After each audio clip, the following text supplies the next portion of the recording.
The purpose of this video is to teach you how to set up Visual Studios to work with assembly files, and also how to call assembly procedures from inside C code, and how to call C code from inside assembly procedures. What we have right here is a very basic main function which calls an assembly procedure named add. This assembly procedure runs and calls a C function I named tellC, which you can find here. You probably noticed that this will not compile because C is complaining about an unknown identifier, but ignore that for now because we haven't set up Visual Studios to work with assembly files yet. To do that, first you want to right-click your assembly file in the Solution Explorer, get Properties, and you'll notice that item type is set to does not participate in build. This is because currently Visual Studio sees the assembly file as just being a text file.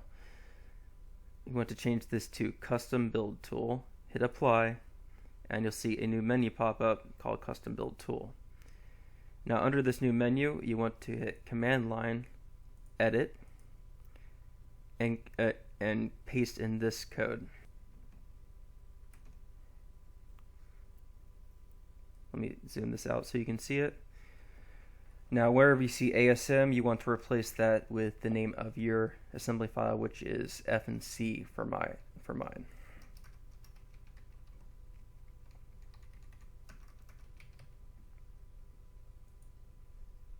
Now under outputs, you want to also edit this and put in the following code. Or rather, text, I should say. Again, you want to change ASM to the name of your text of your ASM file. Hit apply, and then you can leave the menu.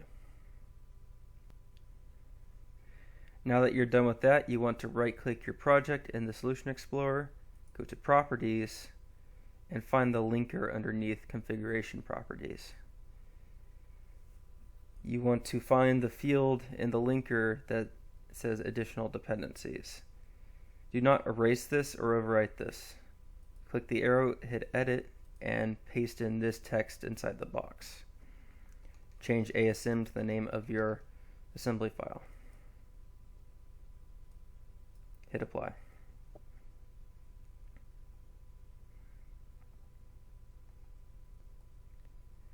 Something you have to do on newer versions of Visual Studios is edit the image has safe exception handlers.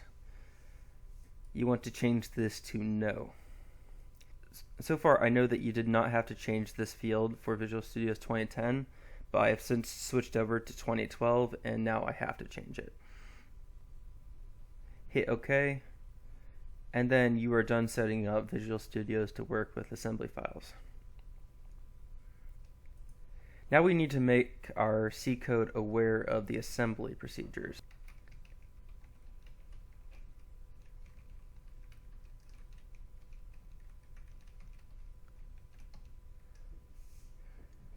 I just declared the function add.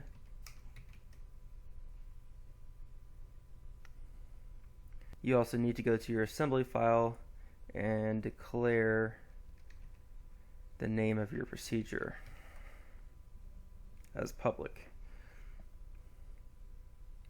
Now, main can call add, but you'll see that if we try to compile, that there is an undefined symbol called tellC inside F and C.asm. This is because add is trying to call a C function. We need to make our assembly file aware of the C function.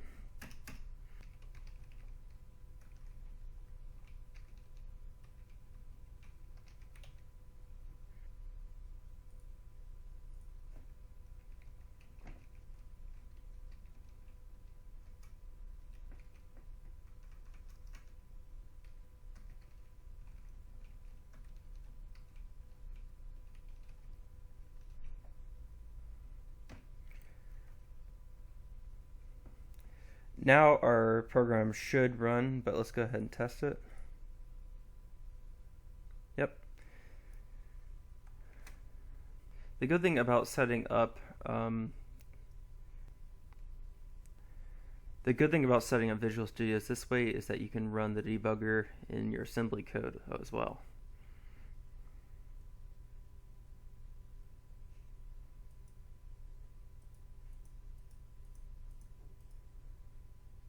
Let me add this.